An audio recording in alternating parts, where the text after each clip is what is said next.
ช่องสนุกเรียนรู้ Play and Learn มาแล้วครับ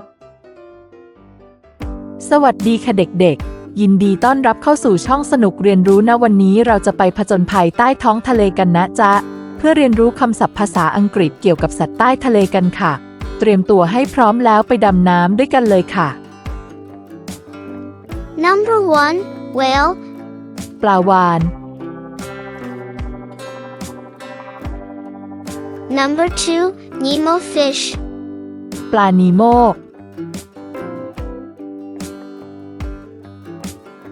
Number 3 Shark ปลาฉลาม Number 4 Squid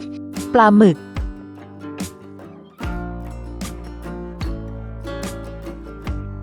Number 5 Clownfish ปลาการ์ตูน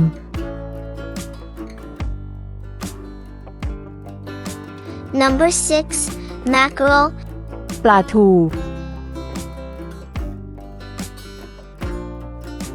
Number 7 Crab ปู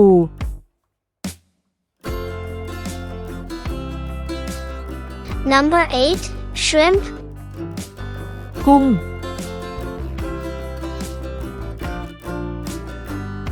Number 9 Splendid Squid ปลาหมึกกล้วย Number 10 Seahorse ม้าน้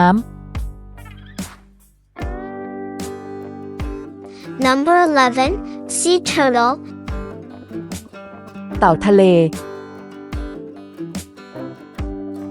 Number 12 Moray Eel ปลาไหลหมอเรศ Number 13 Dolphin ปลาโลมา Number 14 Lionfish ปลาสิงโต Number 15 Starfish ปลาดาว Number 16 Lobster กุ้ง lobster Number 18 Butterfly fish ปลาผีเสื้อ Number 19 Sea urchin เม่นทะเล Number 20 Giant squid ปลาหมึกยักษ์